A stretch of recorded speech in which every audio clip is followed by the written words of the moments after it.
ہونا یہی چاہیے کہ جو دین کی تبلیغ کرے وہ لوگوں سے توقع بھی نہ رکھے، لوگوں سے امید بھی نہ رکھے کہ لوگ مجھے کیا دیں گے۔ حقیقت دیکھا جائے تو لوگ دین کی تبلیغ کے اجرت میں کیا دے سکتے ہیں؟ کیا یہ پیسے اور سکے دین کی اجرت بن سکتے ہیں؟ کیا یہ قرآن پاک کا معاوضہ بن سکتے ہیں؟ علماء ذوی الاحترام اور خصوصاً دعات کو یہی چاہیے کہ انبیاء اکرام کی سنت پر عمل کریں، اپنی اجرت اور اپنا اجر اللہ کی بارگاہ میں لینے کی تمنا رکھیں۔ امام اعظم ابو حنیفہ رضی اللہ تعالیٰ عنہ کے چھوٹے بیٹے جب وہ قرآن پڑھ رہے تھے تو ایک قاری صاحب کے پاس لگایا انہوں نے، جیسے آپ بھی اپنے بچوں کو پڑھنے کے لیے مدرسے بھیجتے ہیں، تو سننے میں یہ آیا کہ امام اعظم کے بیٹے کو ایک قاری صاحب نے ناظرہ قرآن پڑھایا۔ قرآن جب مکمل ہوا تو ہدیہ ہوتا ہے، ختم قرآن ہوتا ہے، بچوں کے لیے بھی خوشی کا دن، استاد کے لیے بھی خوشی کا دن۔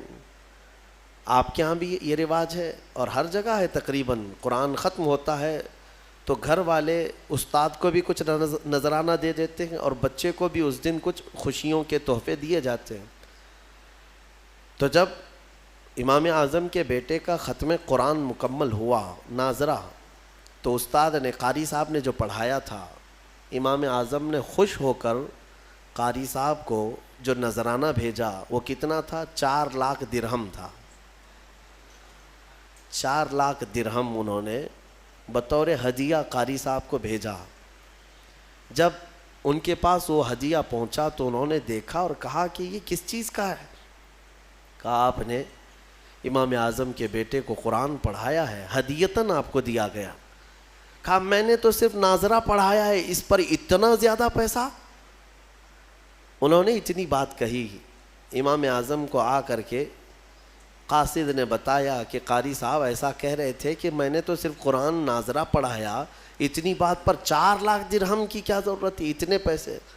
امام اعظم نے سنا اور اس کے بعد اپنے بیٹے کو بلایا اور کہا بیٹا کل سے تو اس استاد کے پاس قرآن نہیں پڑھے گا، وہ قرآن پڑھانے کے لائق نہیں ہے۔ کہا کیوں؟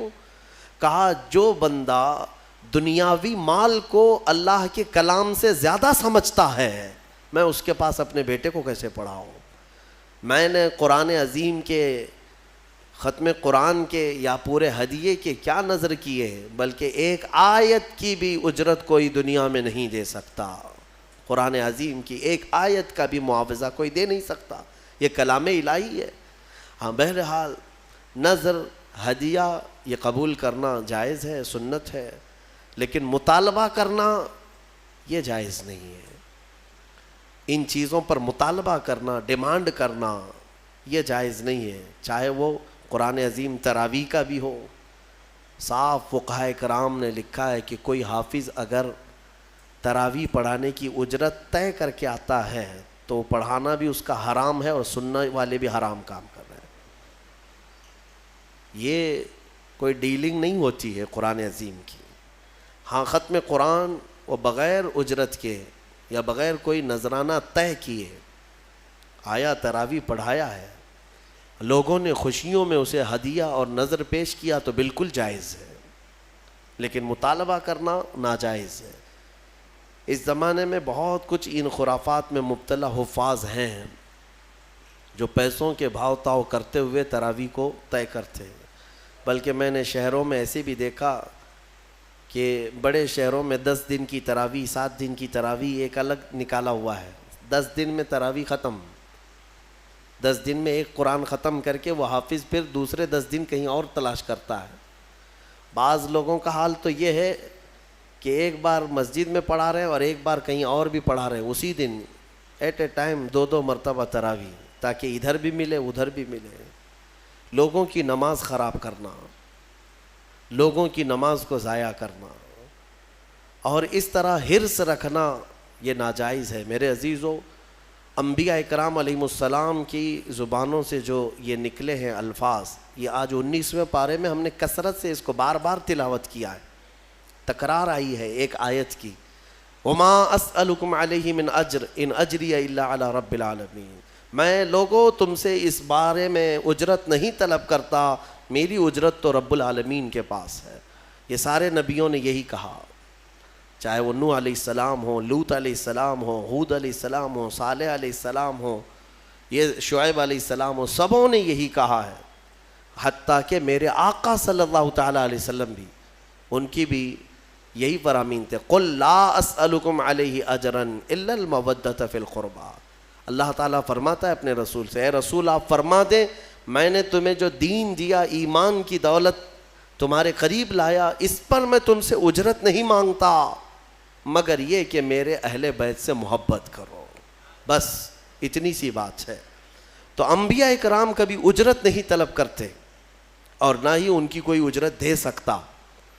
اسی لیے جو علماء نائب انبیاء کہلاتے ہیں انہیں بھی اس روش پر چلنا چاہیے، اسی روش پر رہیں.